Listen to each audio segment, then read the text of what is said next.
welcome to Special Grade Snacks, the Jujutsu Kaisen watch-along podcast. We're your special grade snacks. Oh, I'm Sara. And I'm Kay.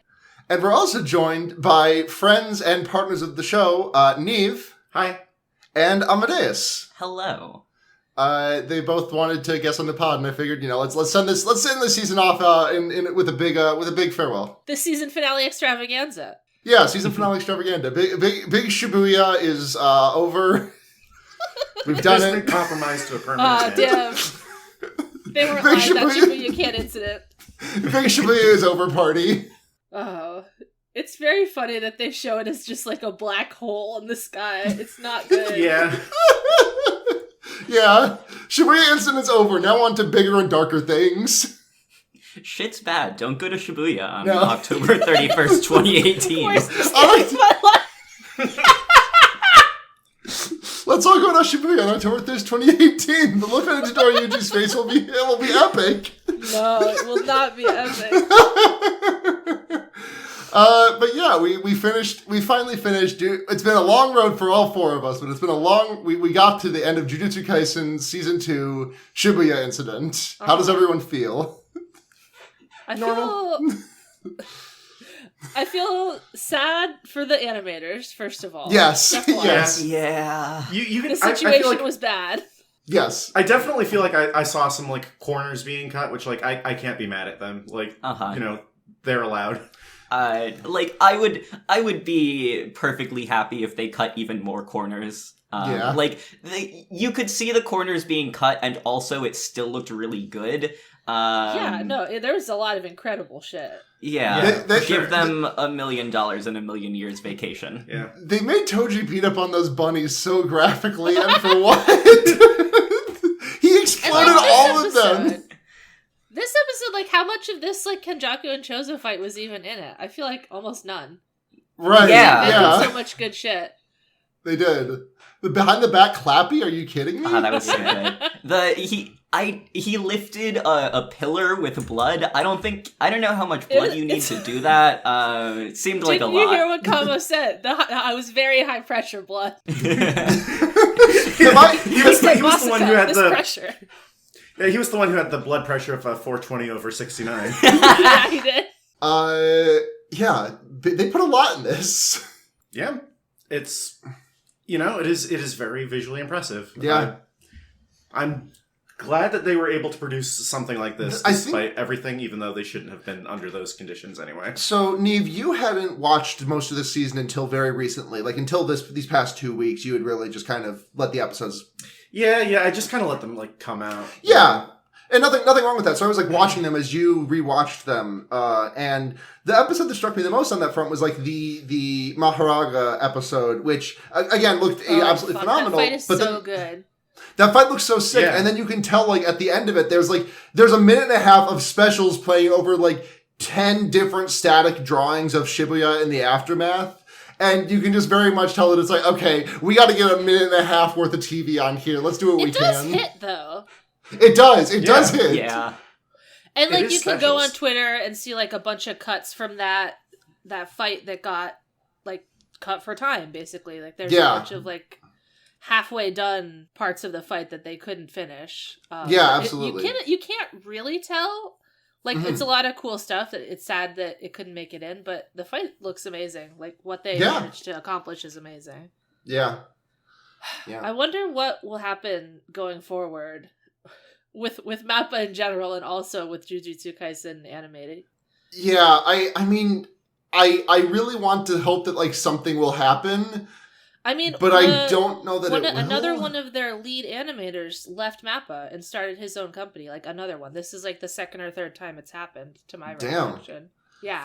Good for him. Yeah. Well, they've already announced season 3, right? They've already just said, yeah, we're doing this shit. Get fucking hyped. It's impossible not to. It's right. The same as too. We knew there would eventually be more. They just did something evil to it. Yeah. Exactly. Yeah. What they did to the animators and making Haikyuu into a big movie are exactly ethically equivalent. Yeah, I would say so. It might be worse. I know everything about this situation, and I agree. Oh God, do we want to get into the episodes? I would love to. Yeah. Well, we start with episode 46, Metamorphosis, part 2. And there is a big hole in the center of Shibuya. It's not good out there, folks. Stay indoors, batten down the hatches, no travel unless immediately necessary. I don't know if there's much indoors to stay in anymore. Yeah. Stay under, you close your door and it just falls over. Yeah, you close your door and the camera pulls back and it's just like a single standing wall and bit of floor with a door on it, with everything else blown away. Yeah, it's just Find a good pile of rubble, get underneath it, take a nap holding your sword. Yeah!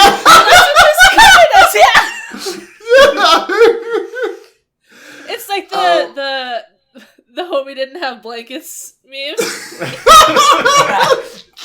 He's tucked in with a big piece of building. Yeah. When you're sleeping over at a friend's house and they run out of blankets, so you gotta sleep under a big pile of gravel. Yeah. Panda did not have enough blankets, and he finds Kusakabe under a big rock, and he's been crushed to death. 10 billion deaths. It's very sad. If only. Yeah, Panda's walking around looking for Kusakabe, and I just couldn't be me. Yeah, he's in gorilla mode for no clear reason. There's a moment, a couple of scenes later, where Itadori is surprised by Panda in gorilla mode. If I was expecting Panda and turned around and saw Gorilla Panda, I think I would genuinely shit myself. Yeah, that's a different man. Who is that? That's not my friend. Did he ever see him in gorilla mode during the exchange event? Maybe. Probably not, though. If you watch back the tapes. Yeah. I don't know, maybe it was just like a late night and they're just staying up and Panda's like, hey, check this shit out. We're playing Truth or Dare. You can't do this shit on concrete. So no, Kusakabe is not dead, sadly. He is largely fine, but he is very mad about Itadori. So and yeah, he just said one tasteful blood smear. Yeah. Panda is like, no, that wasn't Itadori. That was his alter ego, Countess Bucci Flagrante. Yeah. George Kusakabe says, I don't give a shit. She's canceled too. Countess Bucci Flagrante ended his record with a big toilet flush sound. A special grade sorcerer, Yuta Okotsu, has been dispatched to execute Countess Bucci Flagrante. Good. He's an Itadori anti, and he wants that boy dead. DEAD. Yeah. Fucked up. Itadori's literally Kirby. Leave him alone. He's a nice little pink boy, and he's gone through so many traumas. He also wants to kill himself, so why you don't have to be in such a hurry. Yeah, the issue of I want to execute Itadori is if you walked up to him and said that, he'd be like, yeah, go ahead. That's fine. Yeah, you got a boss. You're not wrong. Execute. Yeah. You just gotta send him a mean Tumblr and on. Oh, God. So we jump to Kuala Lumpur. Nadir, one of the naders of the season to me, this scene. Yeah. It's bad. I just don't like Mei Mei here. Yeah, she's got her big titty honkers out on the sheets in front of her fucking little brother and saying hey, does this offend you? This is it's obviously a terrible scene, but I feel like it's important to have it because if it's not there, then people like Mei Mei. And it's important that you don't, because she sucks shit. Oh, yeah. Just show her not tipping or something. She doesn't. I mean, she's so obsessed with money, she doesn't tip. You telling me she tips? There's no fucking way she tips. No, absolutely not. Yeah, but so she's just on the phone doing some insider trading. She says she's in KL. She's in King's Landing. Yeah. She's in the Red Keep. She's going around doing some insider trading and is alerting everyone that Moas is here. We finally made it. Apes together strong. Yeah. Mayas? Is that anything? It could be something. Well, I wouldn't want to see Mayas is the thing. You wouldn't especially want not to see Mayas. Yeah, no, I would never want to. Well, no, I mean, not in the way we usually see her in states of undress in the show. We can see from the amount of perfect cling wrap silhouette of her ass we've gotten at this point, we could make a perfect 3D model of it with 98% accuracy. This is true. But you're not capturing the crazy tattoo she has that no one knows about. Oh, she definitely has a crazy tattoo on her ass. I don't think I've seen this. This is an old Bim Bam joke, but every single time someone brings up a crazy tattoo, I just think about the one they discussed that was on the left butt cheek, the letters P-E-N-Z, and then on the right butt cheek, I-L, so your butthole was the O in Pennzoil. That's pretty good. What? What is Mei Mei's ass tattoo? What's her tramp stamp? I just said the Pennzoil asshole tattoo. I don't like this. You don't like Mei Mei's Pennzoil asshole tattoo? I mean, like, I can't, like, persuade it's her not to get sponsored. it. They paid her. I think it's a graph of a stock market crash. And also a caption off the side that says, I'm so glad I just sold all my stocks. Yeah, this is hashtag buy the dip. Is Mei Mei into Bitcoin? Have we discussed this before? Oh, 1,000%. Yeah. Yeah. Yeah, she's got the Bitcoin farm. No. She's not into Bitcoin. She's actually investing in Ethereum right now. That's the new big one. Gotcha. I don't feel like she does the mining itself, but she'll trade No. for sure. Yeah. Or she'll create a system wherein she uses your data to mine Bitcoin. Yeah. Not hers. Yeah, she's like running malware to use your graphics card in order to. She has a bunch of ravens doing all that shit. Yeah, just a server room full of ravens, just like. And they're dying of heat exhaustion. It's really sad. Yeah, they're so tired from having to hop around to individually press each single key with their beak like they are a fucking drinking bird. So we get out of the Mei Mei scene with another Biscotti flashback. Oh, beautiful boy. I love Chozo. Beautiful this boy. really made me be like, Chozo is one of my besties for this. No, I love this. I rewatched the original Spaghetti Picnic this morning because I was like, I wanted to see it again. Eat a big Biscotti, big brother. Yeah, he's a sopping wet beast in this one. Yeah, he looks so wet and pathetic. This is the most wet cat he has ever been. When Chozo showed up for the first time in the anime, I was a little underwhelmed because of just how pale he looked. He was very unemotional at that time. He wasn't really giving anything. He was Go Girl giving us nothing, for sure. Yeah, he was giving a sickly little child. Yeah, he just wants to be alone with this pink peg. Yeah. For someone with so much blood, he looks incredibly anemic. Yeah. Well, he's throwing it all. Yeah. That's true. The human body has 6 liters of blood, and Chozo has 5 of those liters outside his body at any given time. I think they say that, he can just, make infinite blood, right? That's his, demon power. Yeah. Yeah, he has, as much blood as he has cursed energy, I think. That sounds like a lot of blood. Pretty good. Yeah. You fall on top of it, it feels like a waterbed. It seems like whatever experiment Kenjaku was doing, Chozo seems like what you would be trying to make, right? It's a curse with the Kama Family technique that allows it to infinitely fuel. Yeah. It's like Bakugo. And then they did it 8 more times just for kicks. 11 other ones that didn't work at all. No. All right, well, we got that one out of the way early. Let's get silly with it. Let's I got the first one was about science. Test tubes. Yeah. The rest are just about medical malpractice. Yeah, let's make Pat back, but make him a Chippendale. We allocated 12 corpses and bad outcomes for the. We allocated 12 subjects for this. So we got it right on the first try. So we can just kind of free with these other 11 people. Yeah, we need to use all of this so they don't cut our funding next year. Alright, get the threshing machine. Chozo wakes up and has to find. He has to know what Itadori Yuji is. Who is that? Could that be my brother? Who am I? Yeah, he explains he has one of his powers is a special brother soul link. Yeah. And he explains it in such a funny way. I can sense whenever there is a change in my brothers, and the biggest change, of course, we know is dying.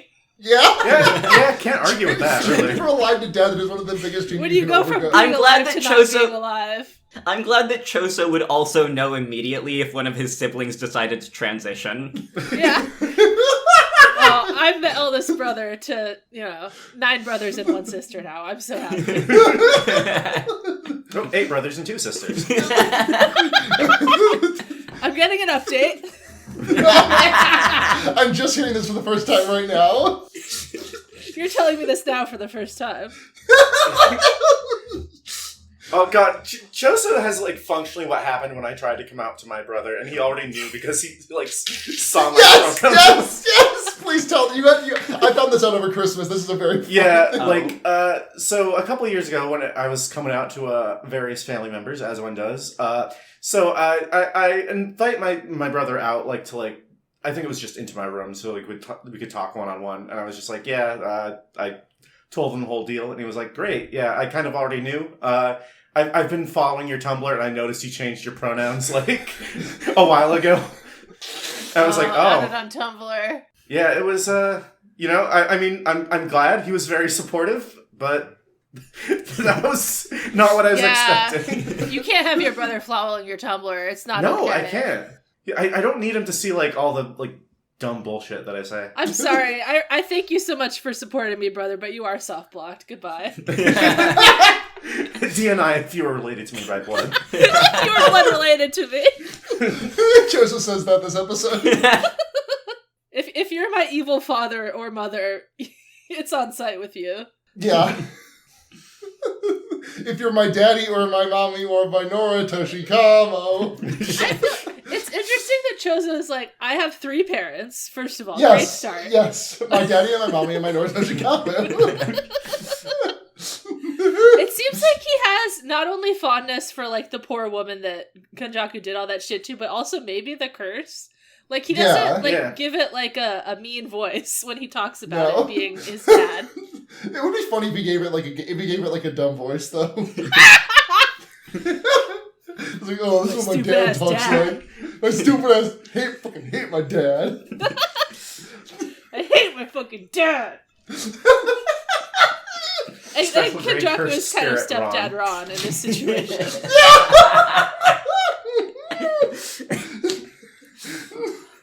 Oh god. I hate you, Karutashi Kama.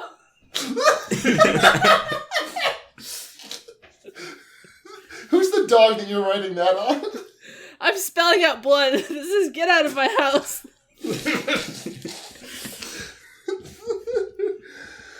Okay, so we get back to Itadori squaring up against Kenjaku, and Kenjaku asks, "Hey Mahito, should I save you? Yes or no? Please respond to this poll within 20 seconds." Vote now on your phones. Yeah. It's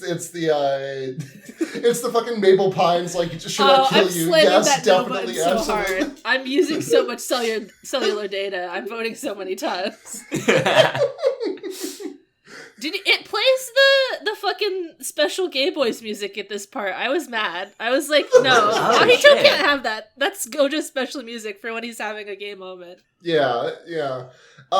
Very cool fight between Itadori and Kenjaku before Mahito gets slurped entirely. We get another delicious spaghetti dinner. Yeah. That is true. Mahito spaghettification. Oh, they really slurped him up. He gets slurped for so long. Twirling Mahito on my fork for hours. It's kind of like flushing him down a toilet as well. Yeah. So, fuck it, yeah. Mahito's nexus is being undone. He goes for idle transfiguration on Kenjaku. He tries it. He really does. He goes for the damn thing. But does not quite manage to pull it off. Yeah, he takes one shitty little swipe at him. Yeah, just eh. But yeah, he's pretty exploded badly, so he can't really do shit. Yeah. I bet that Mahito orb tastes extra bad. He's making smug face about it though. He's just... Yeah, but that's his ultimate. No matter how bad your fucking checkmate tastes, you probably get to relish it a little bit. Yeah, Kenjaku's kind of just watch this throat game. It's kind of crazy what I'm about to do. God, the fucking throat animation was so much. Mahito feeder moments. I want to watch this real quick. I want to see. They really gulp it down, and you can see it from the outside glowing. Yeah. It gets slurpy. Uh-huh. The bulge. Yeah. But yes, now he can finally do his big supreme art, and he explains that the supreme art is the ultimate expression of jujutsu besides a cursed domain. Yeah, there's two separate things. Yeah. There's two different tracks you can go into once you finish your first 2 years of jujutsu. It's unclear if like every technique has an ultimate technique. I don't know. Maybe. Yeah. They show a couple that we've seen in the past. Yeah, because Jogo had Meteor, right? Yeah, it was something like that. Yeah. And then there's Supreme Wing King. Yeah, Supreme Wing King. We love it. And this one, we saw this one from Big Movie, but this one's bigger than it was in Big Movie. Yeah, Uzumaki. Yeah, it turns people into Naruto. Yeah. If you get hit by it, you inherit the spirit of the nine-tailed fox demon. Nice. Oh, I love that. Yeah. Oh, yeah. He's a cool guy. Yay. Yeah, I would love this. Sasuke, he's really cool. Sakura the Beautiful. Yeah. They explained that, like, so when you use the Uzumaki, it, like, uses up all your curses. And they were like, oh, it seems like kind of a waste, because a lot of these curses have, like, good abilities that you wouldn't want to burn just for the currency of a big blast. Mm-hmm. But apparently, if you use a big blast with a special grade curse, then you, like, get to keep their technique for yourself indefinitely. Yeah, that's my understanding. Yeah, I think that sounds about as right as it gets. That sounds about as right. Which is as interesting because in the big movie, Geto like explicitly has his special grade curse out and not part of the Uzumaki. So I wonder if he didn't know it worked like that. Yeah. Or he just didn't want to blast her away. I don't know. Yeah, or maybe it was just a decision that Gege later made, given the order of events and writing. Yeah, you can kind of be like, oh, I had it set up like this in the past. What could that mean? Like, how could it still fit together in the future? Blah, blah, blah. Yeah. Yeah. Because I always found it interesting that curse was like not part of the big spiral blast. Yeah, it was everyone, but you gotta keep one. You gotta hold one. Maybe that was just his bestie. His Oofy. She was kind of Oofy. You can't put Oofy in the spiral. Cool. Yeah. So yes, fucking all the Kyoto kids start showing up now. Yay. Yeah, we love them. Maya's got a sniper rifle. Nishimiya's flying above with a lantern with arrows to know exactly where to shoot. Yeah, Kamo's doing some like shit you would see in like a wuxia movie. Yeah, he sends a huge fucking volley of arrows. I'm like, and they all miss. You look like an elf army in Lord of the Rings. Yeah. And then Miwa comes in for her big moment. It's a good scene. And also, I'm mad about it. But we'll get to that later. Miwa says it's time to use my number one ability, and then, off to the side, Kusakabe goes like, oh, by that, she means her only ability. I'm killing him. I like the part where Miwa says that when she was young, her mom made her dye her hair. This shit is natural, baby. She was Yeah, I love that. She was also the captain of the basketball team. Good for her. She was the basketball which Miwa plays. She was ballin'. She's post-transition Kuroko. Look at her hair. Oh shit! That's how she got behind Kenjaku like that. New shadow style. New shadow style. I think we're onto something here, actually. This is Gege's plan the whole time.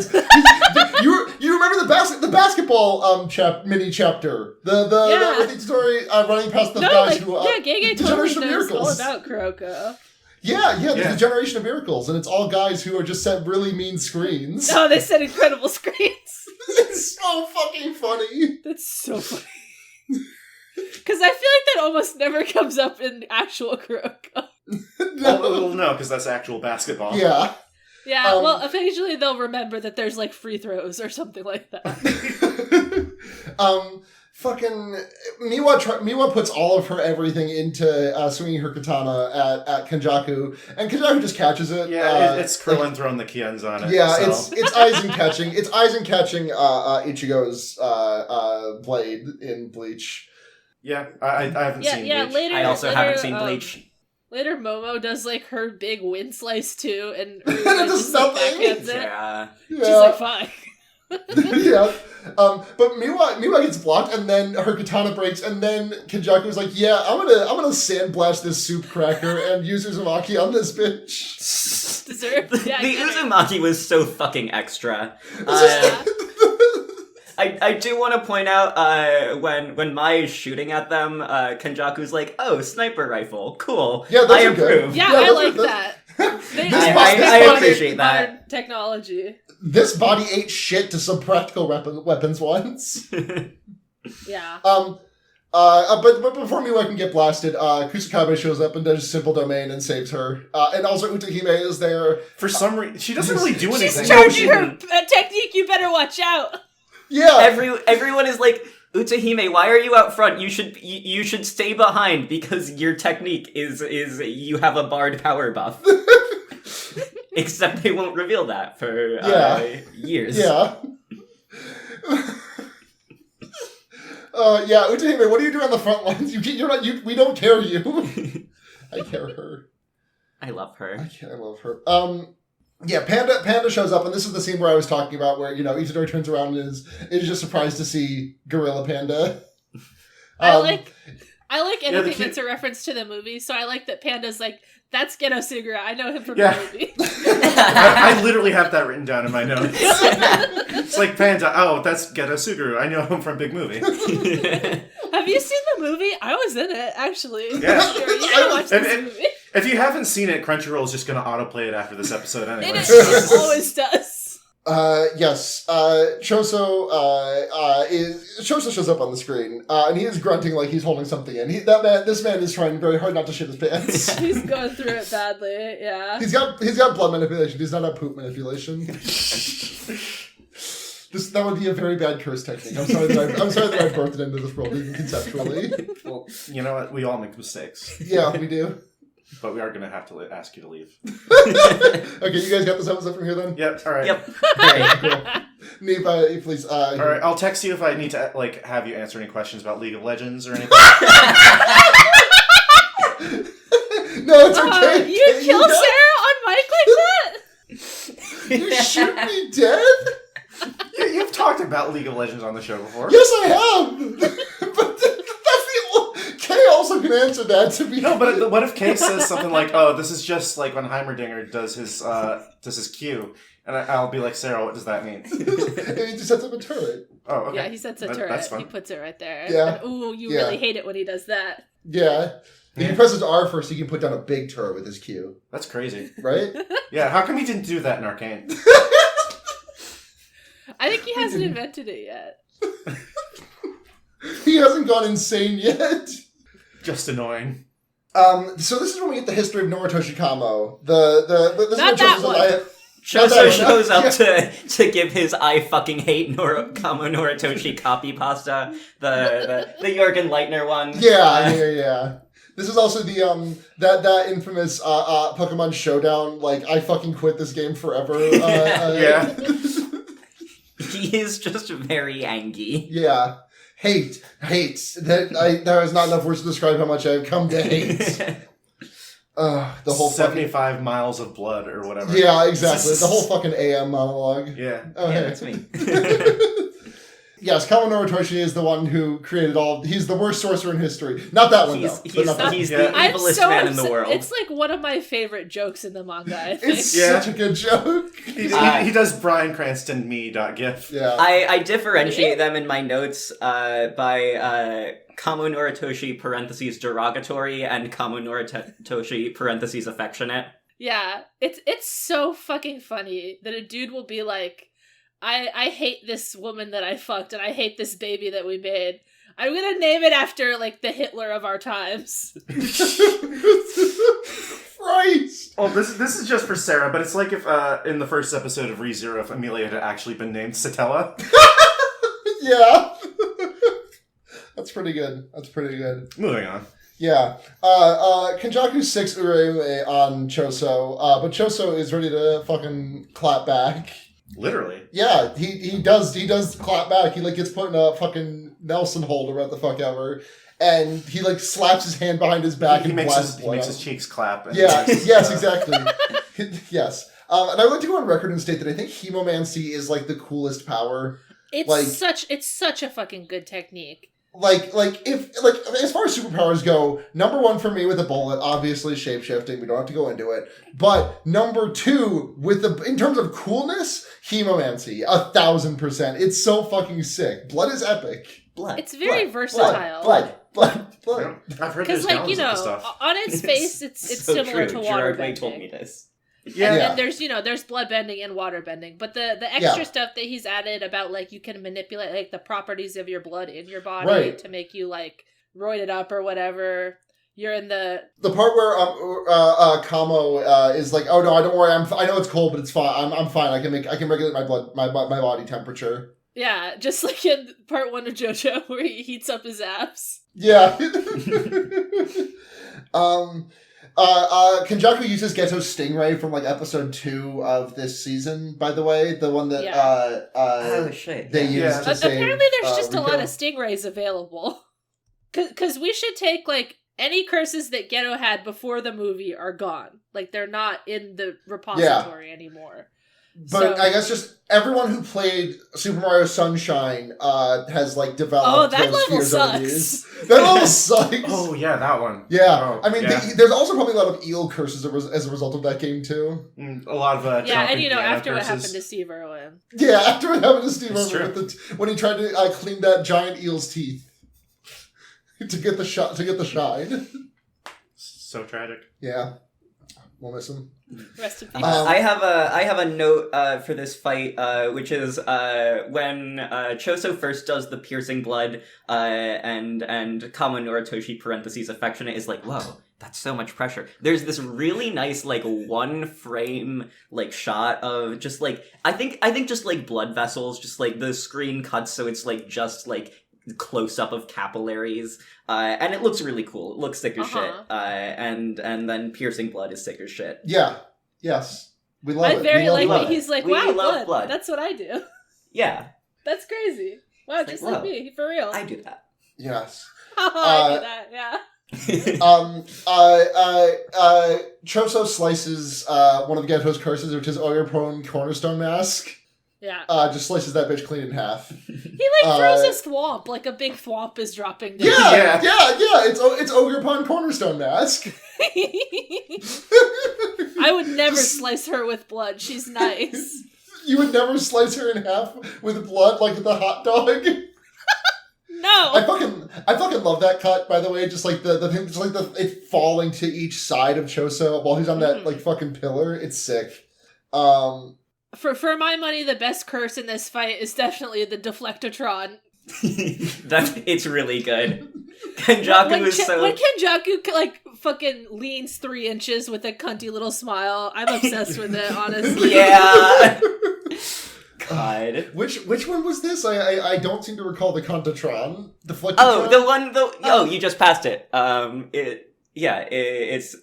Kenjaku looks like they're giving, like, a PowerPoint presentation, and they just, like, lean to the side, smugly avoid the attack, and it shoots piercing blood back at Choso. Oh, yes. It, like, goes bing, says, bing, bing, bing, like, bounces around inside the curse. Yeah. What the hell kind of curse is that?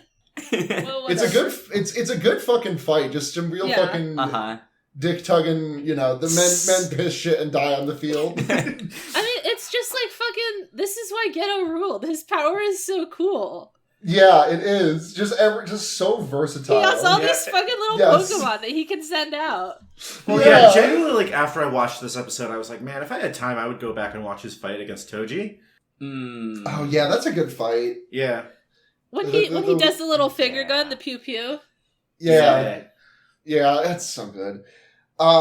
So we cut away from this fight briefly to just go to Kamo, parentheses affectionate, Panda, and Itadori. And Panda just turns to Itadori is like, are you just giving off like some weird fucking pheromones or something? Is this a new ABO I haven't heard of? No, first they ask, is he actually related to you? And Yuji's like, he tried to kill me like an hour ago.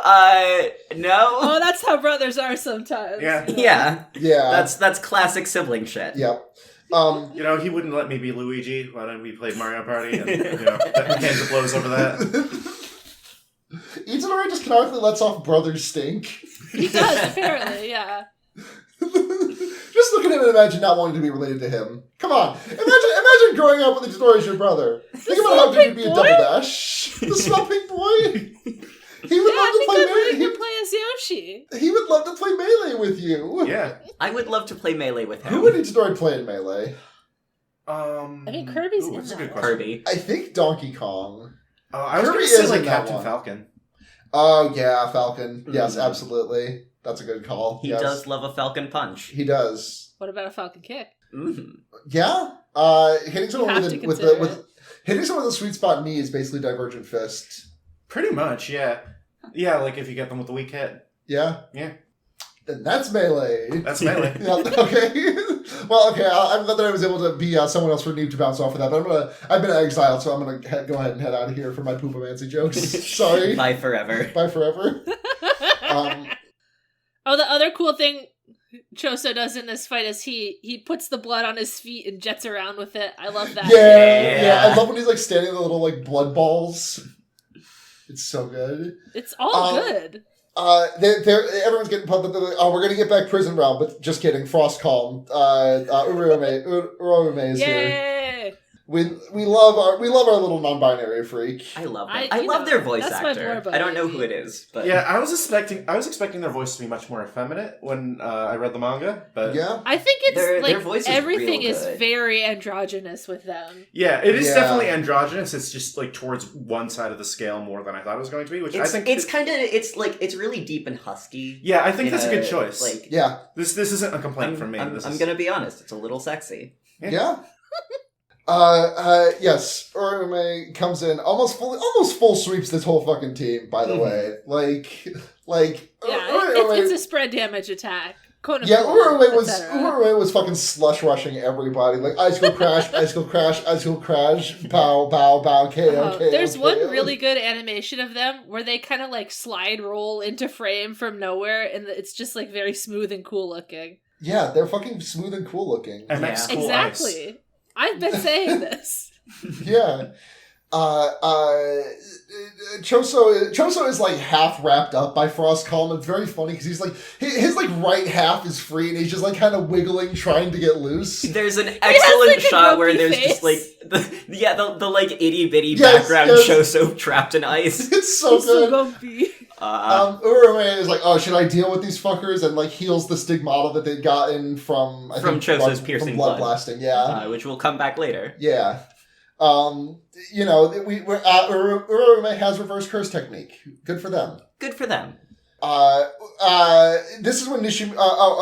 So Uraume is like, oh, I'm gonna kill this Choso guy, but then Itadori comes in and kicks Choso out of the ice. Just like fucking drop kicks him into oblivion. Yeah. Just blasts him out of the ice, like hedging his bets in case he was in fact an enemy. Yeah, sibling solidarity. Yeah, this is what siblings do. You fight your sibling, but when someone else comes to get him, you have to back him up. Yeah. And you have to back them up by drop kicking them into fucking oblivion. Yeah, you're the only younger sibling of the people here, right? Hey, because you're the older sibling, right? Mm-hmm. Yeah, that's right. Yeah. I didn't fight my sister. You've never drop kicked Rachel? No. My sister did martial arts and I did figure skating growing up, so it was very unbalanced. Right now, I could probably beat Rachel with a sword. Yeah, you've been going to swords for a while. Yes. CL says that Rachel and I have a business-like relationship.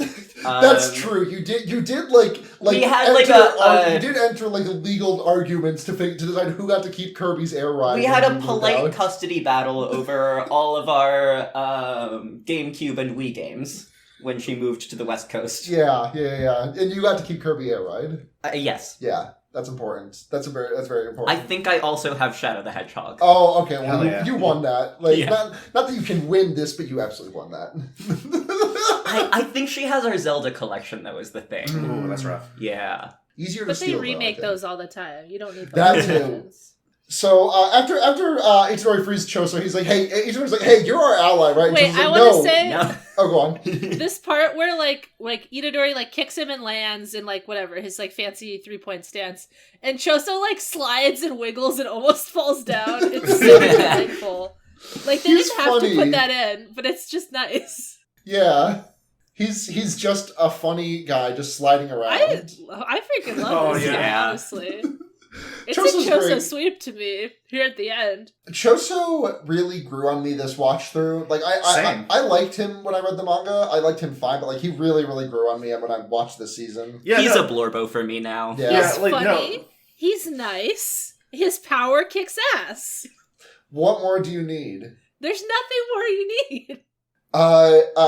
Yes, Itadori is like, oh, you're our ally, right? And Choso's like, no, I am your brother. And he's just like, can you fucking take this seriously, please? He's like, and say it, just once. Choso says, just like, say it for the once.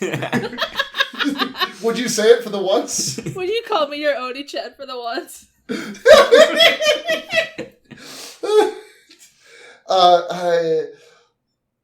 Yeah, this is when Nishimiya comes in and tries to do her wind-side with her broom, and it doesn't fucking do anything. Girl, you're grade 2 at best. Come on. Yeah, at best. Like, sorry, girl, you tried. We love you. We love your Sebastian get back to your delivery service. Come on. So Urume is about to like send everything crashing down on everybody, right? Like it's just time to kill everybody. Everyone loses, we all die. Yeah, they're like, hey, I can kill everyone, right? And Kenjaku's like, no, leave Itadori alive. And they're like, I guess. Yeah. Yeah, because Urume's Blorbo lives in there, so. Yeah. Yeah. But then, hi, Yuki, hi. Hi, Yuki. She's here. Yeah, Yuki arriving the way she always does, ass first. Yeah. She's got a big bone skeleton dragon. Yeah, she has some sort of clackety thing. I love it. Some kind of sandworm. Yeah. Oh, it's the sandbird. It's got 8 red coins and it's falling apart. That level sucks too. There's a sandbird curse running around now. There's a fucking Cataquax curse, I'm sure, that just like launches people 20 feet up into the air and kills them on impact. I'm just sort of imagining like a Super Mario Sunshine where like you play as Choso and you spray blood instead of water. It's clean. It's sterile. It's gone. What do you want?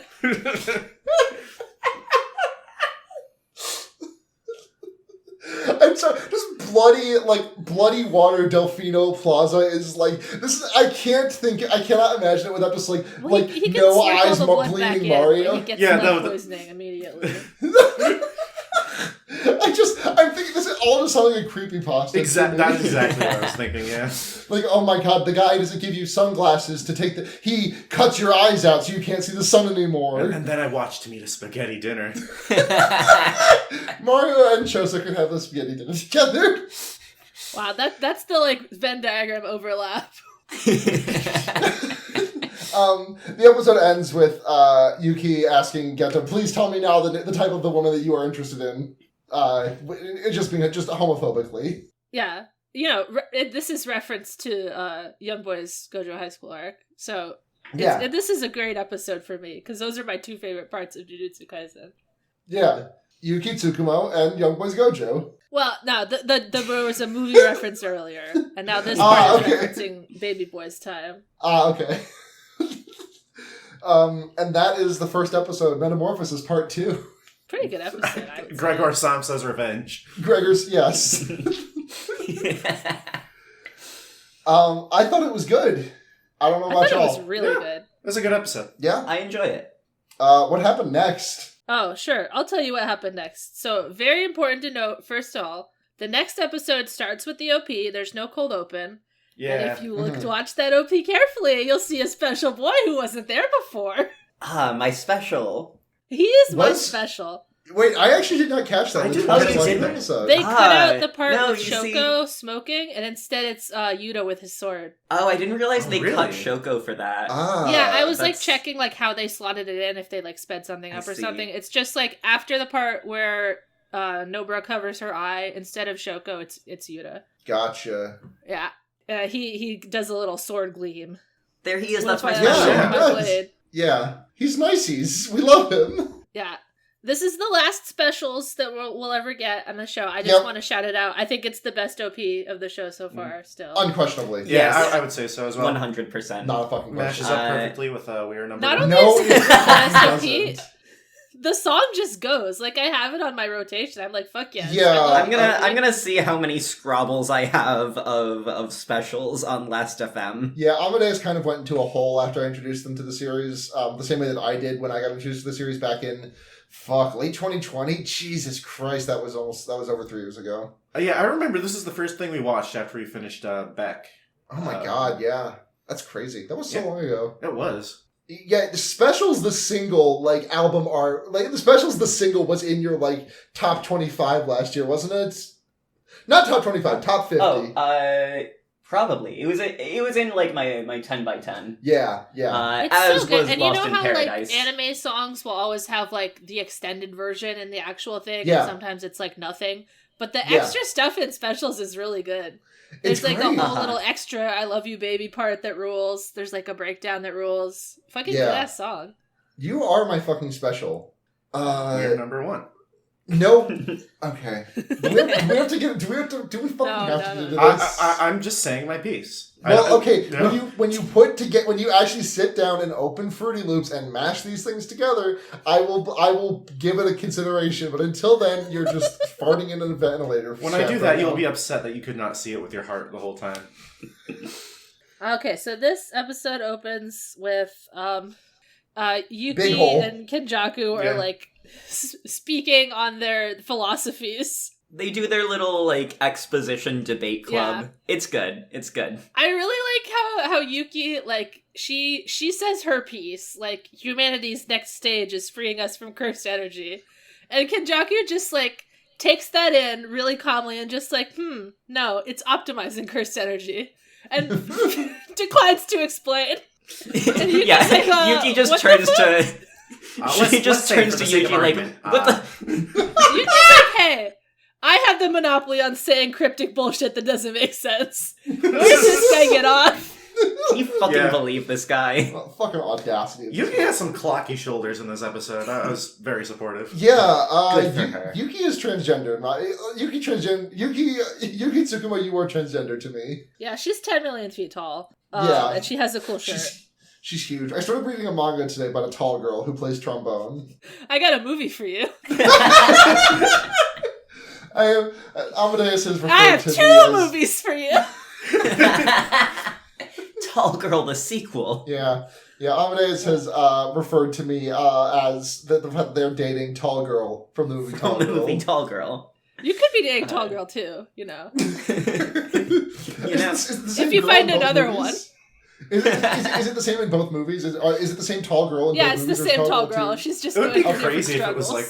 Just like a thematic thing of just like, tall girls. It's like an anthology. It's like Final Fantasy. Okay. Yeah, let me see. Kenjaku explains more of their century-long evil plan. Like, I tried to make a new humanity, but it was bound by my own potential or something. Like, blah, blah, blah. And then the screen cuts to Choso. Yeah, Choso. Just straight up, my son is disappointing to me. I'm so disappointed in my beautiful son. Yeah, Yuki's like, just keep them talking. They're annoying me, so let's just beat their ass in, I guess. Yeah. But Kenjaku says, I'm actually also bored of this conversation. Bite this idle transfiguration. Yeah. Well, they also talk about like the geopolitical stuff of it all. She's like, Japan has a monopoly on curse. A little, energy. yeah. They're and like, all these other countries if you make big curse energy Japan, that other country shows image of America will not like that. Well, they showed the USA, Saudi Arabia, and China. They showed like three something like of that. the world. Yeah. I'm pretty sure Saudi Arabia was among them. I think that was definitely one. Yeah, because it's when he's talking about energy. Yeah. She brings that up, and Kenjaku's just like, I'm older than you. I already thought of it. Don't even worry, honey. Yeah. This will destabilize the Middle East and cause untold fallout versus no, it won't. Yeah, we do get a Miguel mention. Yeah, Miguel mention. No, we get a LaRue mention. And a LaRue mention, yeah. Well, Miguel appears on screen, though. Yeah. Yes, yeah. Yeah, they show... Yuki's like, it's very rare for a sorcerer to be born outside of Japan, and we know one. I know him. Yeah. We like him. We like his ropes. He's Unifred. He's got swag. He's got his swag. Yeah, he's the guy that Gojo beat the ass of very badly. Yeah, I've just absolutely washed him. Stop emailing my wife. Me versus my wife's office husband. I do want to mention, just before we miss it, Kenjaku mentioning that, like, in addition to Mahito, he had hoped he would be able to absorb Jogo as well. Jogo they wanted to, yeah, but they got exploded. So. Yeah, Jogo Hive eaten so good after that. The thing about Jogo that I realized today is that, like, Jogo's issue is that Jogo fought, like, the most powerful people in the series. Like, who did Jogo get his ass beat by? Yeah, he jobbed for Gojo and Sukuna. Yeah, he jobbed for Gojo again, and Sukuna. Yeah, and his one victory was just like knocking over 3 people who were winded from fighting Dagon. He exploded that restaurant. Don't forget. He did explode that restaurant. I'm just saying, Jogo didn't get his chance to shine. He didn't get to say no. I win. Yeah, it's like any team they had to play against Michael Jordan's Bulls. Like it's no matter how, like, you're gonna look like a jobber against that. Yeah. Sukuna was like, "Hey, don't even sweat it, man. Like, you did a good job. I'm just Sukuna." Is Sukuna MJ? Who in the basketball world is Sukuna? I don't know. Who's a basketball player that killed all the other basketball players on the court and ate them? The staff of the Detroit Pistons. I think that was Kobe Bryant. Oh. Well. What? Yeah. What? I don't know. Your reaction is very... I don't know how I'm supposed to react. I don't know. I'm sorry. I'm doing my best here. You are. You're doing great, baby. Our basketball correspondent. All right, so Kenjaku says, "I'm done with philosophy. You're not even on my level. You don't even know about the geopolitical situation. Go idle transfiguration," and they activate a big blue sigil. Or, I guess it's purple. Yeah. Yeah. Yuki is like, wait. Did he already absorb Mahito? Oh, wait, fuck! I should you let that guy eat Mahito? Oh no! Oh. Fuck! Yuki makes some really cute faces this episode. Yeah. She's good. I love her. I don't like Yuki, but I really like the both Gege and the Mappa animators, not Mappa themselves, making the distinction, are willing to, like, make her have, like, faces and poses that are unattractive, because she's, like, exactly. a hot lady, but she gets to be silly. She's so silly. I love when she turns to Yuji, she's just like, I hate this guy, let's kick his ass. Yeah, she's Commodore Toshi Haters Club. We're gonna have to kill... Itadori, I think we're gonna have to kill this guy. All right. She's posting those, like, Instagram posts that are, like, not me being goofy. Yeah, she's from the Brie Alliance, and, like, who said food couldn't be fun? She's putting the bag of peas on her head and saying, "Oh, she just did this in the market. She's so crazy." Oh, Yuki's so crazy. What does Kenjaku do? Yeah, Kenjaku's like, I've made deals with many sorcerers throughout history. I've been alive for many years. You wouldn't even know about it. And I've also, like, fed them things in an Itadori type way. And they show us Sumiki, who is, if you recall, Megumi's sister. I bet she's going to be important later. Yeah, and she's been in, like, Jujutsu hospital with a bad tattoo on her forehead. Yeah. That makes her very sleepy. You've got a bad case of sleepy tattoo. It's incurable, unfortunately. Buy my sinister tattoo! Oh shit, I got that Benadryl tattoo. God damn it. It's just the Hat Man tattooed on your forehead. Oh, so this is not a Kenjaku is the Hat Man. What's the top of the skull if not a hat? Yeah, exactly. The scalp is just a really fleshy hat. That's true. Number one thing that they didn't adapt from the manga for this season is Kenjaku twirling the top of the skull around their finger. That was so funny. Should have dribbled it like a basketball. So Sumiki is like, it's implied that, like, Kenjaku did something to Sumiki. To what end, who knows? But now that they have activated the idol transfiguration, everyone that they previously marked has a curse technique now. In this country, there are 1,000 Itadori Yujis. Use them wisely. 1,000 malevolent Itadori Yujis. Oh, that's horrible. Good line. Yeah. We love him. And Kenjaku's like, and now they're all gonna fight to the death in my beautiful battle royale. So Yuki's like, why would they do your battle royale? You know, like, I know you've seen the movie or whatever, but people won't actually just kill each other for no reason. And they're like, all right, what if there were like a night parade of like 10 billion demons? Yeah, how would you feel if I just released my entire cash? How would you feel if I just blasted my cash out right here? Kenjaku did not. No! When Geto and Gojo are in the alleyway in the movie, Geto says to Gojo, "You have to bless my cash."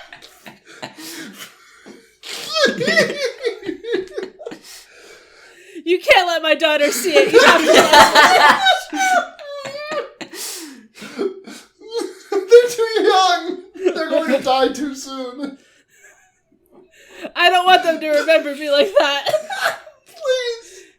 Saturday, you have to promise. Bless Lord my Sukuna, please kill our stepdad. We've seen his browser tabs. We assume they're all his. Our dad never would have gone to those websites. Do you think Kenjaku's just like out there jacking off to Dullahans or something? Probably. Yeah. He's, big salty guy. Yeah. It's a Durarara reference for all you out there in podcast land. Thanks. Thank you. This is basically the end of the scene. Kenjaku releases like a bajillion nasty curses, and then they hold up the Gojo box like, "Oh, did you want this?" Oh, yeah, you can't get it. Like just like holding out with one hand, like holding Itadori back by his head with the other. And Itadori's very like, "No, Gojo Sensei, my mom, my big guy, my special man, my special guy. You are my special." I love you, baby. And Kenjaku's just like, expecting big things from Itadori Yuji. Bye-bye. Bye-bye. Goodbye-bye. Goodbye-bye. Yuji, my son. We have been defeated. Take this finger. Come swallow this finger with daddy. I love you. I love this great nation. Goodbye-bye.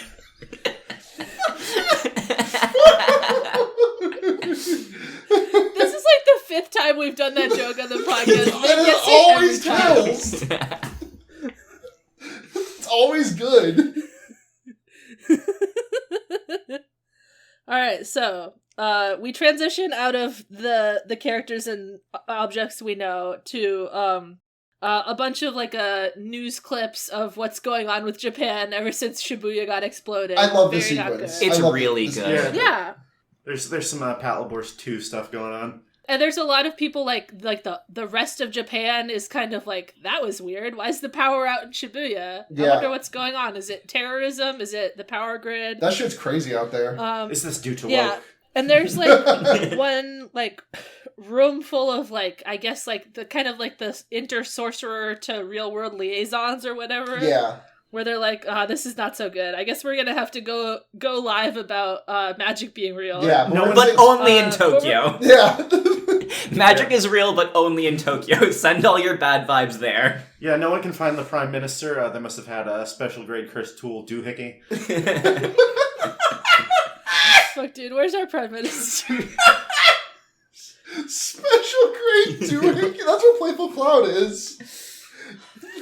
Rip to Playful Cloud. I miss you forever. Shinzo Abe versus Playful Cloud. That was so fucked up. That's the worst thing. Imagine like the Dagon fight, but like instead of like sharpening Playful Cloud against itself, Toji's like duct taping like pieces together. Dead Rising 2. Yeah. Just like duct taping chainsaws to the end of it. That would go hard as hell. It would. I really like the old man just like petting his cat, being like, "Oh man, I hope this doesn't fuck everything up." I especially love the 2 people that are like working at their business job of like the money job that they work, and they're like, I guess the Japanese yen is kind of doo-doo right now. I guess we just keep going to work. Holy shit, this is terrible for the economy. May already insider traded it. Yeah, May fucked us. There's the 2. She fucked us again. There's the 2 women who are not watching the news, and then the news broadcaster gets, like, eaten by a curse, and then the cameraman also gets eaten by a curse, and it just, like, cuts to... Like, is this a movie? It cuts to fucking Nice Boat from that anime. Yeah, like the Yeah, that Yeah, technical School difficulties. Days, I think. We're so sorry. Yeah. That I recognized from YouTube channel Hazel. Yes, yeah. Kay, you're familiar with Nice Boat, right? I think so. Yeah. Amadeus, are you? No. So for anyone unaware, this is just instead when the final episode of a like one of those like secret bummer animes, like one that like lures you in and then it's like, oh, it's actually fucked up and twisted. Well, yeah, because like it was one like School Days. I think this whole thing was that like it was just sort of like a gross like harem thing, and then it got like crazy dark at the last minute. Yeah, and then one of the things is that like the last episode had a girl murdering people with an axe. Yeah. And then like a day before that episode aired, something similar to that happened in real life. Like when a student murdered classmates with an axe, I believe. And so instead of that episode airing, they just aired like some footage of a boat. Yeah, going through like a fjord or something. Yeah. It is a very nice looking boat. Yeah, it looks like a nice time. It's a nice boat. Nice boat. That's why they called it that. I would rather go on that boat than watch School Days. I hope the anime is called School Days and we're not making a fucking idiot of ourselves. I mean, it sounded correct. It's something whatever. days. Somethings. If we're wrong, we don't care. Yeah. I love the girl. I love the one that was like, oh, is that a home movie? And then a worm blasts through and eats them both. Yeah, and then we get a huge ass barrier, the empty ass streets, and then we see a girl eating which I know her ass is eating $5 sushi dinner at the convenience store. Yeah, it looked like a. She's just like eating with her hands, disgusting little child. Yeah, it looked like some sort of like katsudon thing. Did it? Yeah, like, I definitely saw some sort of like breaded cutlet in there. Oh. On the floor. I just immediately saw that and I was like, oh, that's like Kay's $5 sushi treat. Hell yeah. Yay! It's a $3 sushi treat now, don't forget. Oh, yes, I did. I did not forget. Yeah, so there's just like this kind of just like hapless little girl in the konbini by herself for no reason. And then like the most menacing woman you've ever seen peeks in the door and she's like, come here for any reason. We have your mom, dad, younger brother, teacher, classmate, anything. Yeah, whatever. Like anything, please. Please come to the door. Your name here. She's literally saying Y/N out loud. Y/N. Satoru Gojo is here. Oh wow! I think that's gonna work. Millions. Yeah, I was gonna say millions of people worldwide would get fooled by this, yourself included. And as she's speaking, the woman is like sliding up the door. It's generally a pretty scary shot. It's good. It's good. It's real finally, creepy. yeah, the girl, she walks over because she's like, something's wrong with this woman. I have to help. Yeah, she's not talking right. I love that the girl is like, I hate my teacher and I don't have a younger brother, but like walks towards this creepy figure anyway. Would you like a sippy? I'm willing to see where this is going. Sure, let me see. So it was a nefarious anglerfish. It was the nefarious anglerfish from episode 1 of the Magnus Archives. So it was dangling like a fake woman, like an anglerfish, and there's like a big cursed mouth that wants to chomp her, but our hero boy arrives. Mm-hmm. The shot of the girl running through the door is really good. Like, the way that it cuts from the inside of the convenience store to, like, gradually revealing the anglerfish curse. Yeah. Sick as fuck. Yuta's here. The hero of the big movie, Okotsu Yuta, if you remember him. I do. He has a cool new look, a different hair. Looks fresh. I really like that. There was some interview with Gege about like why is they said like, is Yuta's hair different to show that time has passed, basically, and he says no, Yuta's hair is different to show that he's not Megumi. Yeah, it's pretty good. Yeah. So he has kind of like a floppy bangs look now. Yeah, and very sunken eyes. He looks depressed. I mean, like, he's doing better. Works. Yeah, he does look. He looks like physically worse, but like mentally happier than he he's a little more confident. Yeah, to be clear, you can tell that he's grown into his own a bit. This is how I would look if someone called me into work on my day off. Hey, can you work Shibuya tonight? We literally have no one. Damn, that's crazy. we have nothing. Damn, that's crazy. Good luck. Can you come like hang out in the big Akira crater? So he hops on off this curse and says, "Hey, little girl, like, you know, where's your family? Are you here by yourself? Blah blah blah." And while he's like talking to her down on her level, you can see in the background like the curse like coming back to life and going to chomp him. And it gets blasted off to the side by an undescribed force that we don't actually see, but he does say that it's Rika, which is crazy. The girl goes to look at it, and he like instinctively like. I really like this. Yeah, that's so cute. That got like a laugh out where loud he blocks her field of vision without changing his facial expression at all, and he's like, "Oh, you can see it, huh?" Yeah, that's great. Don't look at it. Don't take it easy, Rico.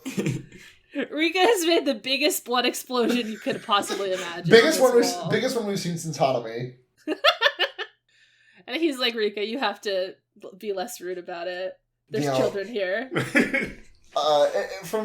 get like a very brief like goodbye to Yuki for the season, where she's like, I'm not really on your side, by the way. I'm just a humble beauty. Bye bye. Me too, sister. Yeah. I love her. I love this. I love this bit. She's like, have you realized yet? I'm not really on your side. I'm just a humble beauty who wants to eradicate cursed spirits from the world. Ha ha. Ha ha ha.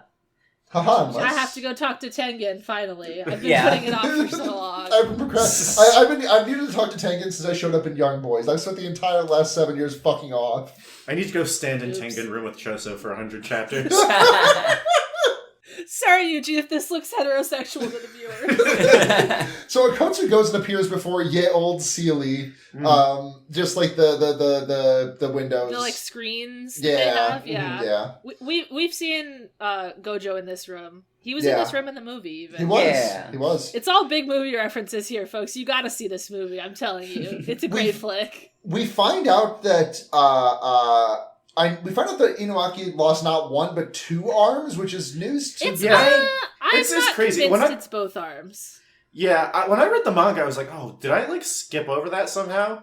And like this time watching through the end, I was like, "All right, this time I'm definitely gonna see where he loses his arms." And then, just watched like 17 episodes, and then just at the end, it's like, "Oh, by the way, he lost both his arms." I guess it's implied that like in Sukuna's big malevolent kitchen, he like was right on the edge and got one arm sliced. But he got both arms sliced. He was playing like Wave Race or something. I'm not convinced it's both arms. I think it's an incorrect translation. Okay. I agree with that. I'm pretty sure we see him. I've only taken a little bit of Japanese classes, but plural in Japanese is kind of iffy. Like it's kind of up to interpretation. Is my understanding. You really can't when they show him just because you can't really see the other arm in the manga either. But the one arm is like really clearly wrapped up closely, and the other one is the other one's not. Yeah, I think that whoever was translating it was just like, oh, you can't see his arms. He lost both of his arms, but I don't really think that it was actually both. Yeah. In the show, the difference between the manga and the show of this one panel is like.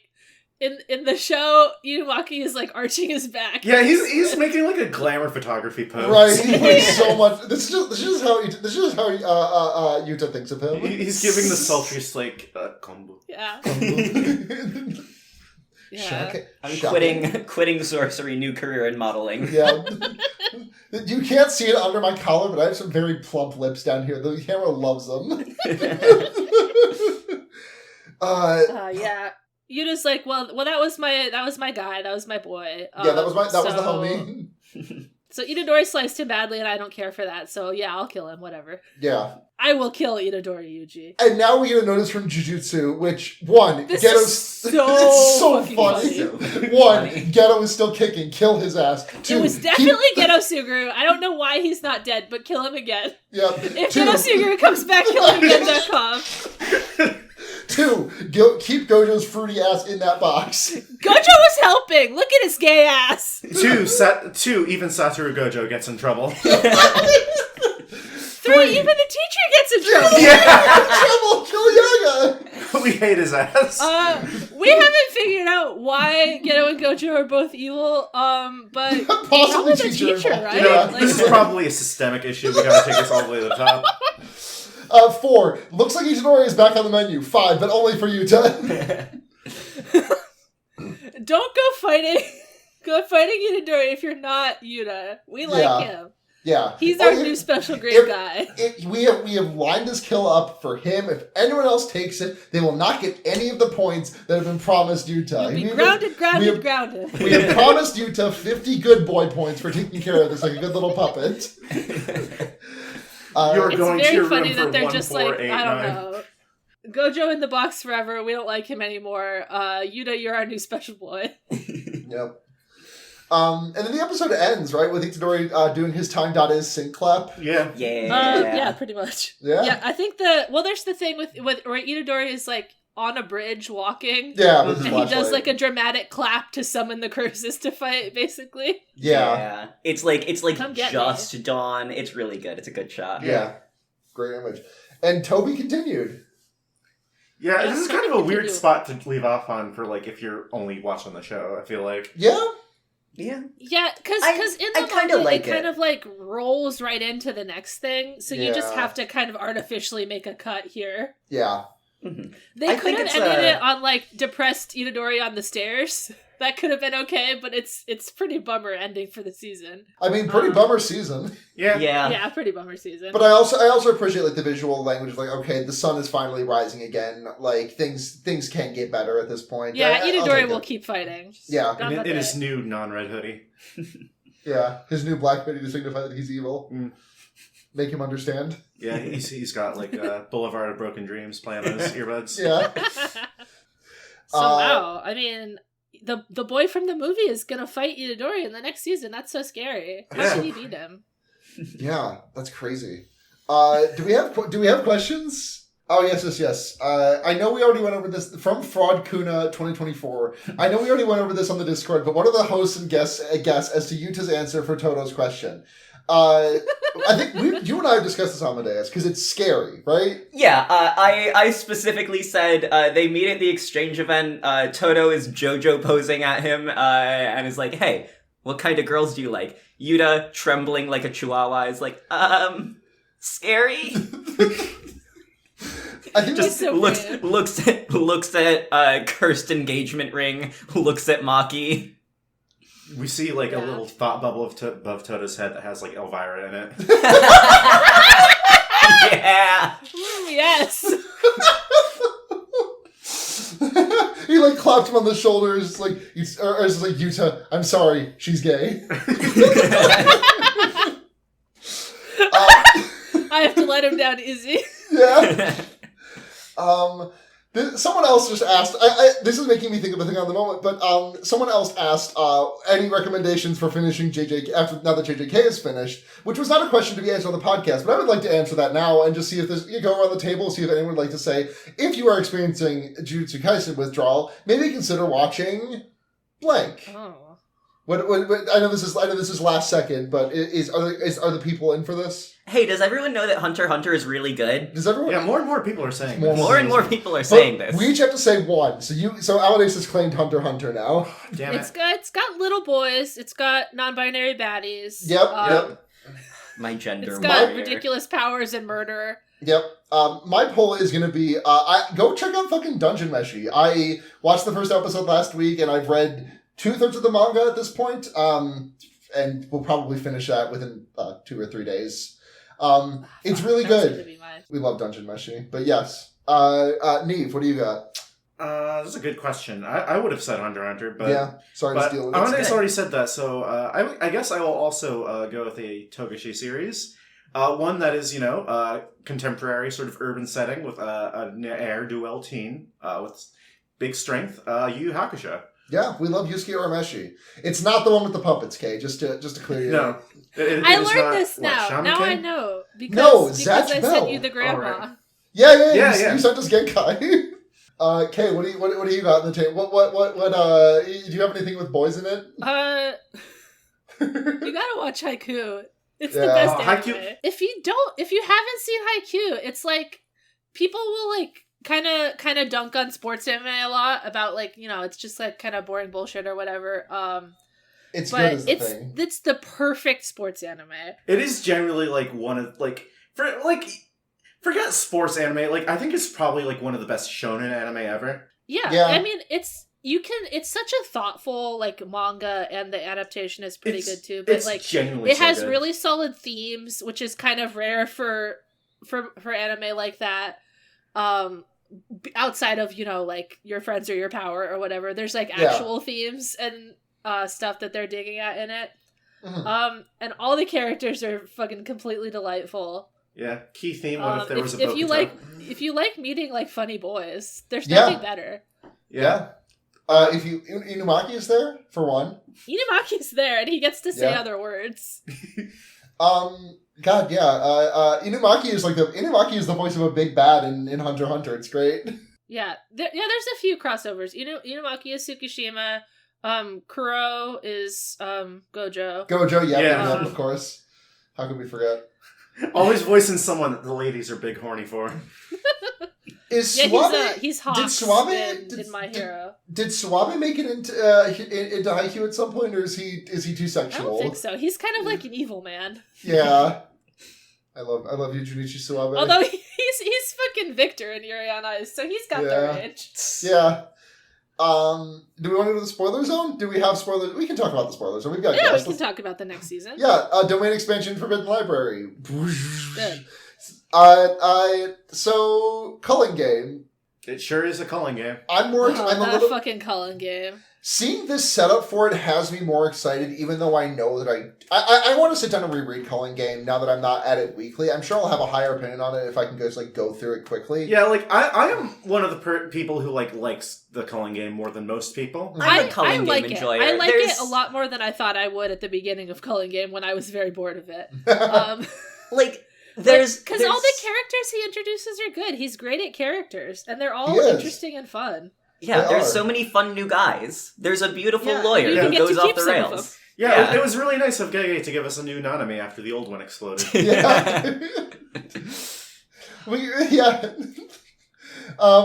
do love Mr. Comedy, man. I cannot remember his name. Takama's great. Obviously, Kirara and Hikari are great. Hold on. Stop the fucking presses. Takada. Is there something here? Is there anything here? Can we expect to see tall idol Takaba-chan as a joke next time he enters the fray? Didn't he die? It was kind of ambiguous. I'm not sure he died. He kind of was lying down like a corpse. Yeah, and he had the official manga symbol of death. I forget what that's called. I'm sorry. I'm pig American. Yeah, he did have the little ghost headband, but it could have been a joke. It seems as though it would be a joke. It seems comedy. He's just committed to the bit. Dying for the bit. Well, he found his perfect comedy partner. He's not gonna find another one after Kenjaku dies. My one and only. Listen, it's fine. Gojo and Geto can be in Young Boys Airport Heaven, and Takaba and Kenjaku can be together in Bonsai Heaven. Yeah.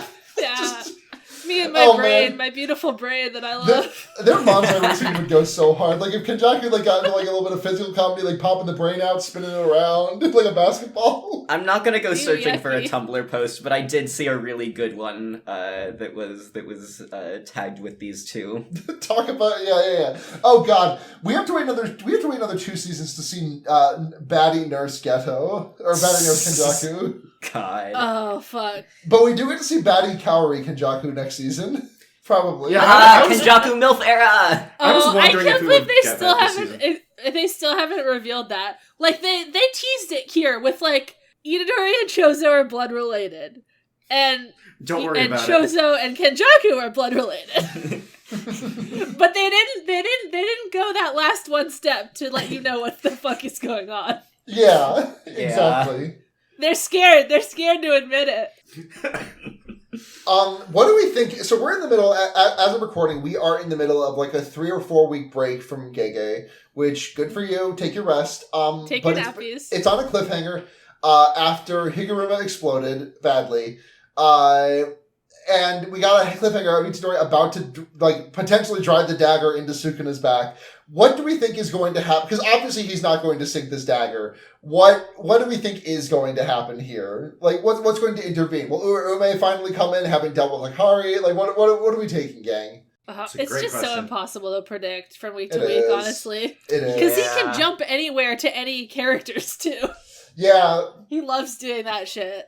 But all the characters are just here watching this, right? Where else can Gege go? Well, maybe we could have a flashback. Here's where we can go. There's one finger left. There is one finger left. I don't think we can pierce it with a nail, though, because Gojo tried to blast that thing with purple, and he couldn't do it. You just put it on the straw doll. You drive the nail into the straw doll, and it's fine. Yeah. It has to pierce the... Simple as. No, it has to pierce the finger, too. That's what happened with the arm that she did it, too. Well, okay, but, like, the little, like, broomstick... quill from Nishimiya. Oh, yeah. I figured that she kind of managed to, like, thread the needle and pierce that thing, too. But I don't think so. Okay, yeah, okay. Maybe anyway, this is how Kukisaki Nobara can still win. She's fine. She's going to still win. She can win. Gojo can win. Anyone can come back at this point to me. Gojo no Ramundo! Junpei's coming in off the top rope. Yay! Yay, Junpei! Do we have any other spoiler chat thoughts that we wanted to get out on paper while we're in the zone? I don't know. I haven't committed to a reread, but I've been picking through bits and pieces. Yeah. So I could talk about stuff, but I don't know if there's anything that's important or relevant. Yeah. It's very funny to leave it on the Okotsu I will kill Itadori Yuji cliffhanger, and in 2 episodes, he'll be on their side. Yeah, they'll be these. Oh my god, we get to start next season with the campfire, then be like, here's what happened to Nobara, by the way. Don't tell me, I understand. Well, we're gonna have to meet Naoya, unfortunately, in the anime, and it's not gonna be good online. At least we can see Choso kick his ass. And we can see Maki-Zenin deletes his folk. Yeah. I can't wait to see Maki... I can't wait to see Maki kill everyone. Good for her. I love when girls kill. So good for her. Know, at the end of the first season, when we were Toji's gonna do some things to the internet, unfortunately Naoya is gonna do even worse things to the internet, and I don't support it. Well, but he has the biggest fan base for no reason I've ever seen. It's so fucking stupid. No one should want to fuck this man. Women will see the caricature of the worst misogynist that someone could invent, where you're this is pretty on the nose, and they'll be wood. I mean, I could fix him. By which I mean I can when they see him in color and they understand that his two-tone hair is like a blonde dye job, it's gonna be over for him. Because you can't tell. He looks like Pixie Cut Katy Perry. Looks. I have said it before. He looks, when he first showed up in the manga, for a split second, I thought he was a woman with a pixie cut because he looked exactly like Pixie Cut Katy Perry. and then he opened his stupid misogynist mouth, and I went, I see. Well, Katy Perry would say some of these things. What were you going to say about Kirara, Niamh? Well, I mean, Kirara's going to break internet discourse in a different way. Yeah, that's going to be a bad time to be The internet cannot even handle Urume right now. No. There's a lot of posts about that's a girl. It's very funny because it'll be the same type of people will be saying that's a guy or that's a girl. You can't tell me any different. It's so obvious. How could you say otherwise? It's both of them are there in the same threads, fighting with each other when they're on the same side. It's just like Kurapika. Uh-huh. I told this joke to y'all, but Kurapika, there is never actually an explicit statement of Kurapika's gender. It's very deliberately ambiguous, and so the people have read them as male, as female, as non-binary, as everything else. And I just thought that there's definitely at least one person out there who reads Kurapika as female just to make their major ship hetero.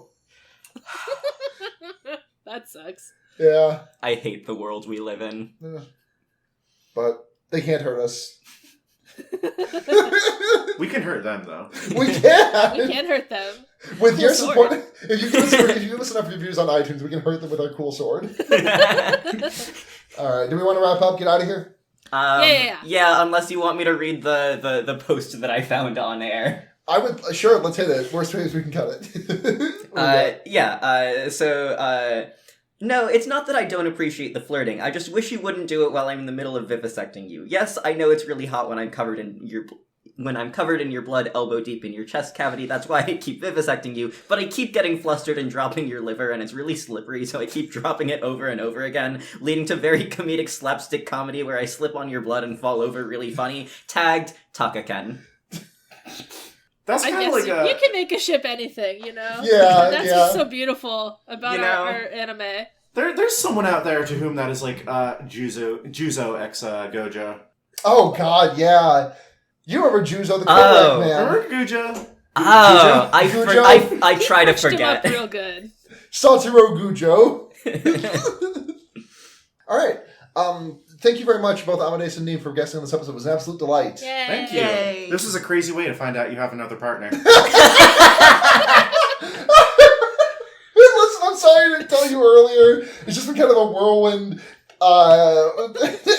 18 months, 17 months. I can't believe I nearly watched my girlfriend and my meta get divorced live on air over We Are Number One. Where do you all have anything you would like to plug? Any place people can find you on the web, online? You don't have, if you don't want to. Don't worry, you don't gotta. I mean, I don't really use Twitter anymore. Do. Yeah, you can plug your Tumblr. Yeah, I'm at creepyshowerkid.com. It's so whatever. It's so sad that Niamh doesn't use Twitter anymore because now no one is telling me how the newest season of The Simpsons is. I'm told it's good. It's actually a surprising return to form. Yeah, it's best of the season's best. Why can't I talk anymore? Best the show's been since season 6. I'm told by myself. Amadeus, do you have anything you would like to plug? I'm on Twitter. I don't really use it. I'm on Tumblr, Gers of Rock. Seek me if you wish. Otherwise, I shall remain in the ambiguous ether of I don't really talk to people on the internet, and it's kind of fun. Yeah, I'm on chess.com most days. Yeah. I am always on cardgames.io. You be on that solitaire. I am always on all of my solitaires. Not just one, not just two, but like 7 different solitaires. You have 7 different solitaire apps? No, there's just different variations of solitaire on cardgames.io. Okay, cool. Good to know. You can find me on Tumblr, gshatsunakos.tumblr.com. You can find us, the podcast, on Twitter at Special Grd Snacks. That's special GRD, snacks with an X. You can find our beautiful intro-outro music by Noah Geist. Check them out at Owl Dude on most places. You can find our wonderful cover art by Onion at Kalalafair Art on Twitter. And thank you to Matt GameCube, Rest Up King, the Podfather, for hosting this and so many other great podcasts. May you recover from your heart surgery post-haste, my friend.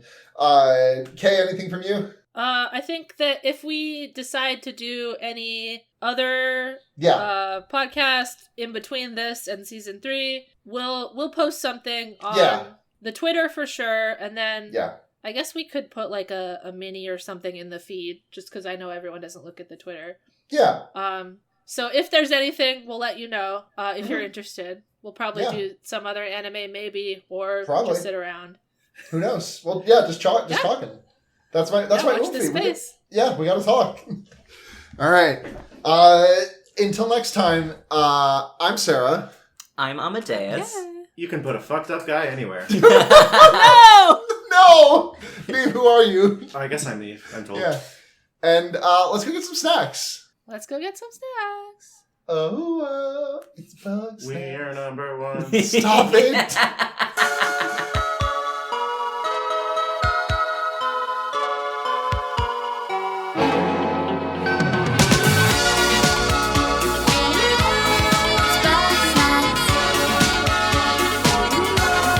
Talking about bug snack expedition. 30 strong, got rumpusly. Who all set off